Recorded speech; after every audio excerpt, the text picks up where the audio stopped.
पहली बात तो ये बता दूं कि उनका जो विकास है वो भारत जो राज्य सरकार ने बजट में 100 करोड़ रुपए का प्रोविजन किया है वो कि भारत सरकार और राज्य सरकार की अन्य योजनाओं के साथ कन्वर्जेंस करना, सांसद विधायक निधि के साथ उसका कन्वर्जेंस करना, जो वहाँ के स्थानीय लोग जो अपनी मातृभूमि में कुछ योगदान देना चाहते हैं उसके साथ कन्वर्जेंस करना।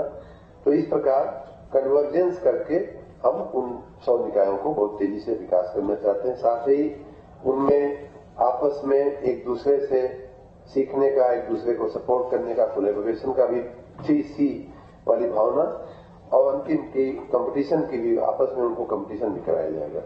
ये जो योजना है ये 2026 तक हम इनको इन 100 नगर निकायों पे काम करेंगे। मतलब कि आने वाले 3 साल हम इन नगर निकायों के ऊपर फोकस करेंगे। उसके बाद इनके अलावा हम अगले 100 आकांक्षी नगर निकाय लेंगे। इस प्रकार ये निरंतर प्रक्रिया चलती रहेगी। इनके अनुश्रवण के लिए, इनके फॉलोअप के लिए हमने डैशबोर्ड हम बनाएंगे जिसमें 32 पैरामीटर्स पर इनका हम मॉनिटरिंग करेंगे। राज्य स्तर पर चीफ सेक्रेटरी की अध्यक्षता में एक कमेटी होगी, जिला स्तर पर जिला अधिकारी की अध्यक्षता में एक कमेटी होगी, और विभाग के स्तर पर हमारा भी उसमें पर्यवेक्षण होता रहेगा। एक और खास बात इस योजना की ये है कि हम 100 नौजवान टैलेंटेड लड़कों लड़कियों को हम लोग सीएम फेलो के रूप में नियुक्त करके और उन्हें हम इन 100 नगर निकायों के देखरेख के लिए लगाएंगे, जिससे कि वो किसी से शरण में आए बिना इंडिपेंडेंट होकर के सरकार को रिपोर्टिंग भी करें और वहां उनके टैलेंट का योगदान भी हो। कुल मिलाकर के इनके 20,000 से 1 लाख वाले निकायों को हमने प्रथम उसमें दिया है। होलिस्टिक डेवलपमेंट का हमारा इरादा है और उसमें विशेष रूप से ईज ऑफ लिविंग को हम कैसे ठीक करें और आपस में, जैसा मैंने कहा कि कोलैबोरेशन और कंपटीशन दोनों की भावना उनके अंदर हम कैसे जगावें जिससे कि पैसे का बेहतर उपयोग हो सके। ये 2 प्रस्ताव।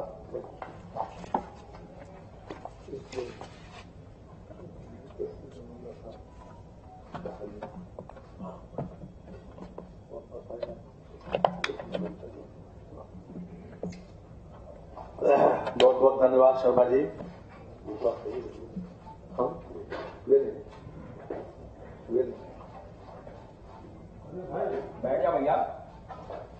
आज की प्रेस वार्ता में जैसा कि बताया गया कुल 19 प्रस्ताव आए थे, जिसमें कुछ प्रस्तावों पर मैं आपका ध्यान आकर्षित करना चाहता हूं। जनपद गोरखपुर में उत्तर प्रदेश विशेष सुरक्षा बल दूसरी वाहिनी की स्थापना हेतु आवासीय और अनावासीय भवनों का निर्माण कार्य की आज मंत्री परिषद के द्वारा स्वीकृति दे दी गई है। इसमें 431 करोड़ 70 लाख 26 हजार रुपए का प्राविधान किया गया है, जो मंत्री परिषद के द्वारा अनुमोदित किया गया। इनमें से खासतौर से आवासीय भवन ये 255 लाख 23 हजार 255 करोड़ 23 लाख 7 हजार रुपया और 176 करोड़ 47 लाख 19 हजार रुपए का अनावासीय भवनों के लिए क्वांटिफाई किया गया है। इस पर माननीय मंत्री परिषद की सहमति आज मिल गई। साथ ही साथ इसी क्रम में एक पीएससी वाहिनी की स्थापना के लिए भी आवासीय और अनावासीय भवनों के निर्माण की व्यवस्था शामली में की गई है। वहां 58 एकड़ जमीन पर 378 करोड़ 8 लाख 89 हजार रुपए की लागत से इनके लिए भी आवासीय और अनावासीय भवन बनेंगे, जिसमें से आवासीय भवनों के लिए 244 करोड़ 48 लाख 82 हजार रुपया तथा अनावासीय भवनों के लिए 133 करोड़ 60 लाख 7 हजार रुपए की व्यवस्था की गई है। मंत्रिपरिषद के द्वारा इसका अनुमोदन आज किया गया है। इसके साथ ही आज एक बहुत बड़ा निर्णय आज उत्तर प्रदेश की मंत्रिपरिषद ने माननीय योगी जी के अध्यक्षता में जो लिया गया, बुंदेलखंड औद्योगिक विकास प्राधिकरण के गठन का संबंध में आप सब जानते हैं कि 1976 में नोएडा का गठन हुआ था और उसमें टाउनशिप भी विकसित किए जाने की बात कही गई थी। तो उसी तर्ज पर बुंदेलखंड मुख्यमंत्री औद्योगिक क्षेत्र विस्तारीकरण एवं नए औद्योगिक क्षेत्र प्रोत्साहन योजना के अंतर्गत इसका शुभारंभ हो गया है। ये 86 में बुंदेलखंड औद्योगिक विकास प्राधिकरण द्वारा ये डेवलप किया जाएगा। अभी तक 47 वर्षों के बाद ये पहला मौका ऐसा है जब इस प्रकार का कोई इंडस्ट्रियल डेवलपमेंट प्राधिकरण बन रहा है। इसमें 33 राजस्व गांव को 35,000 एकड़ जमीन ली जा रही है, जिसकी कीमत लगभग 6,312 करोड़ रुपए है।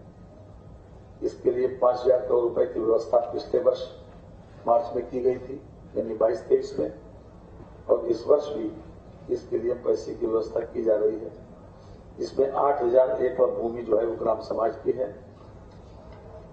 तो अपने आप में एक बहुत बड़ा निर्णय है। मैं समझता हूं कि पूरा झांसी के आसपास का जितना एरिया है वो बहुत बड़े पैमाने पर इसके माध्यम से डेवलप हो जाएगा। ये टोटल 14,000 हेक्टेयर जमीन पर ये बनेगा। झांसी, जैसा कि हम जानते हैं कि रेलवे की कनेक्टिविटी का एक बहुत बड़ा सेक्टर है और ये जमीन जो है झांसी ललितपुर मार्ग पर, झांसी ग्वालियर मार्ग पर जो है वो ली जा रही है। अभी झांसी में एक नया एयरपोर्ट भी बनना प्रस्तावित है।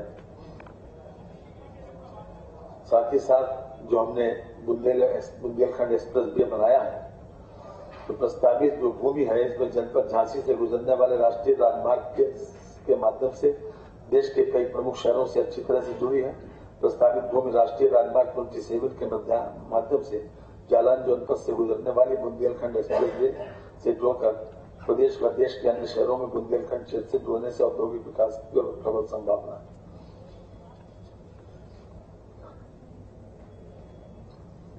ये अपने आप में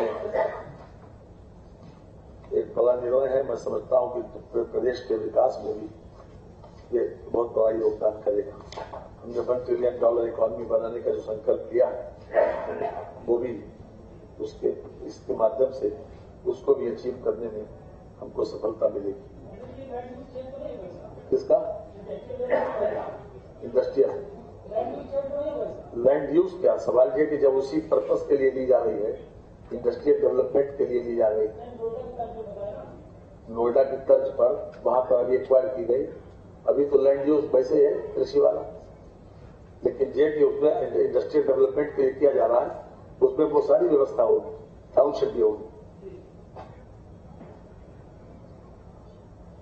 आज पर्यटन विभाग के द्वारा भी जो पहले भी हमने जो घाटे में चल रहे थे निगम, उनको पीपीपी मॉडल के ऊपर डेवलप करके जनता की सुविधा के लिए खोले गए हैं।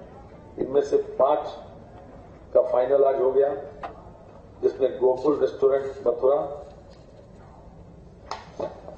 बिठूर कानपुर, नरोड़ा जनपद बुलंदशहर, संकिसा जनपद फर्रुखाबाद, देवगली जनपद औरैया, इन 5 की आज बिडों को मंत्रिपरिषद की सहमति मिल गई है। ये 2 साल निर्माण के लिए और 30 साल के लिए ये दिए जा रहे हैं पीपीपी मॉडल पर। इसके साथ ही उनको ये भी सुविधा प्राप्त होगी कि अगर वो चाहें तो इसको 30 साल के बाद छोड़ भी सकते हैं, या फिर 2 बार तक इसका रिन्यूअल हो सकता है, 30-30 साल के लिए 2 बार। इसके साथ ही जो 7 और हैं उनको भी आज मंत्रिपरिषद ने आगे इस बात के लिए सहमत दे दी है कि इसको भी बिड पर दिए जा सकते हैं। ये राही पर्यटक आवास गृह सोरूम एटा, राही पर्यटक आवास गृह कांधला शामली, राही पर्यटक आवास गृह खुर्जा बुलंदशहर, राही पर्यटक आवास गृह मुंशीगंज अमेठी, राही पर्यटक आवास गृह देवा शरीफ बाराबंकी, राही पर्यटक आवास गृह हरगांव सीतापुर, राही पर्यटक आवास गृह पटना पश्चिम बिहार एटा, इन 7 को भी इसी तरह के ऊपर पीपीपी मॉडल के ऊपर डेवलप करके जनता के लिए समर्पित किए जाएंगे। इसके अतिरिक्त भी अयोध्या में भी जनपद अयोध्या में टूरिस्ट फैसिलिटेशन सेंटर, अयोध्या की RFQ की प्रकाशित ई निविदा के सापेक्ष शॉर्टलिस्टेड निविदाकर्ताओं बिडर्स के मध्य जारी RFP के सापेक्ष प्राप्त अपेक्षाओं की समाहित करते हुए सार्वजनिक निजी सहभागिता निविदा मूल्यांकन समिति द्वारा अंतिमीकृत RFP प्रपत्रों पर मंत्रिपरिषद का अनुमोदन प्राप्त किया गया। इसके अलावा जो 7 के अलावा एक अयोध्या भी है, जिसको भी इसी तर्ज के ऊपर पीपीपी मॉडल के ऊपर संचालित करने का निर्णय मंत्रिपरिषद के द्वारा लिया गया।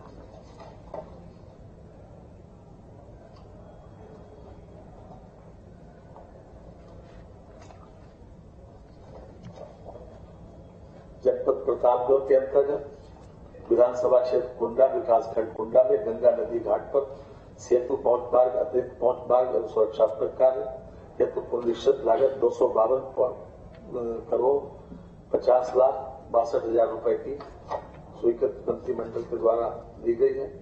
ये पहले इसमें बहुत थोड़ा सा इजाफा हुआ है, इसलिए ये मंत्रिपरिषद के सामने आज लाया गया। मात्र पहले था इसका, जब ये परियोजना स्वीकृत हुई थी 19/11/18, आज 99% परियोजना पूर्ण हो गई। पहले इसका लागत थी 248 करोड़ 89 लाख रुपए की मूल लागत थी। अब इसकी बढ़कर 252 करोड़ 50,62,000 रुपए की लागत पहुंच गई। इसमें पहुंच मार्ग भी है, सुरक्षात्मक कार्य भी है। ये 99% कार्य इसका पूरा हो चुका है। जल्दी ये लोकार्पण के लिए तैयार हो जाएगा। मात्र 4 करोड़ रुपए के लगभग का इजाफा हुआ, इसलिए मंत्रिमंडल के समक्ष इसको लाया गया। जो मंडी समिति के द्वारा 1% जो छूट दी गई थी मंडी एक्ट में, पहले 2% पड़ता था। उत्तर प्रदेश कृषि उत्पादन मंडी अधिनियम 1964 की धारा 17 के खंड 3 के उपखंड खा के द्वितीय प्रभुत्व के अधीन समाधान योजना, उसके तहत वर्ष 22-23 के लिए यह समाधान योजना लागू की गई है, जिसमें विशेष रूप से छोटे उद्योगों को फायदा पहुंचाने के लिए एक समाधान योजना लागू की गई, जिसके तहत पहले जब 3 कानून कृषि के आए थे भारत सरकार के द्वारा, बाद में उनको वापस देना पड़ा था। उसके तहत जब पूरी मंडी शुल्क माफ कर दिया गया, लेकिन उत्तर प्रदेश ने 2% के स्थान पर 1% मंडी शुल्क किया है। और इस 1% के माध्यम से उन लोगों को, खासतौर से कुटीर उद्योगों को, कुटीर जो उद्योग हैं, जैसे जो गुड़ बनाते हैं, किसी तरीके से राख बनाते हैं या खंडसारी बनाते हैं, उनको खासतौर से इसमें फायदा मिलने वाला है। तो ऐसे लोगों को लाभ पहुंचाने के लिए 1% किया गया है, और उसमें भी 1% में भी एक समाधान योजना लागू की गई, ताकि उन लोगों को राहत मिल सके। इसको तत्काल प्रभाव से लागू किया जा रहा है। आगरा एयरपोर्ट पर सिविल इनक्लेव के विकास के लिए खासतौर से हमने 92 एकड़ जमीन उसका एक्सपेंशन करने के लिए ली जा रही है। एडिशनल सिविल इनक्लेव बनाने के लिए अभी आगरा से 4 स्थानों के लिए फ्लाइट है, भोपाल, लखनऊ, मुंबई और मंगलौर। और जैसे ही अभी तक हमारे पास जितनी जमीन है वो इतनी उसके एक्सपेंशन के लिए पर्याप्त नहीं थी।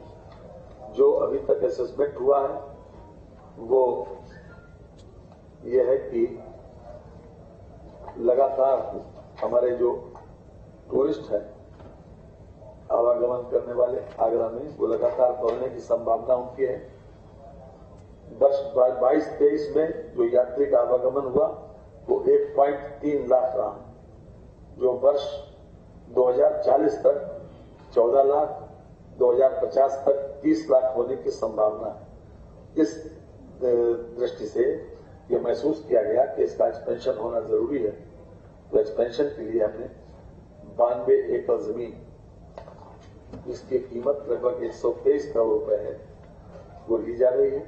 इसको मंत्रिमंडल के द्वारा आज इसमें सहमति दे दी गई। मंत्रिमंडल ने इसको अनुमोदित कर दिया इस प्रस्ताव को।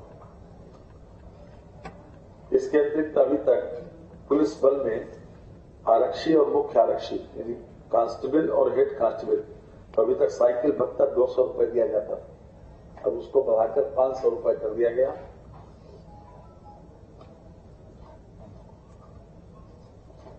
इस पर भी मंत्रिमंडल की आज सहमति मिल गई। इसके अलावा जनपद संबल की इसमें भी अभी तक संबल में पुलिस लाइन की व्यवस्था नहीं थी, तो पुलिस लाइन की व्यवस्था आवासीय और अनावासीय भवनों का निर्माण, इसके लिए भी आज मंत्रिमंडल के द्वारा सहमति दे दी गई, जिसमें 372 करोड़ 17,47,000 रुपए की स्वीकृति मंत्रिमंडल के द्वारा दी गई। जनपद औरैया 1997 में यह जनपद बना था, लेकिन अभी तक पुलिस लाइन की व्यवस्था नहीं थी। जनपद औरैया में भी आज पुलिस लाइन के लिए आवासीय और अनावासीय भवनों के लिए, और खास तौर से मुख्यमंत्री जी ने इसमें यह भी कहा है कि इनमें 3 चीजों की व्यवस्था और होगी कि जो एक तो पुलिस लाइन में एक शहीद स्मारक, एक म्यूजियम और एक पार्क की व्यवस्था, ट्रैफिक पार्क, ये अपने आप में जो प्रस्ताव आया था उसमें ऐड किया गया खास तौर से, क्योंकि पुलिस लाइन में जितने भी हमारे समय समय के ऊपर पुलिस बल के जवान किसी न किसी रूप में शहीद होते हैं या फिर हमारे सामने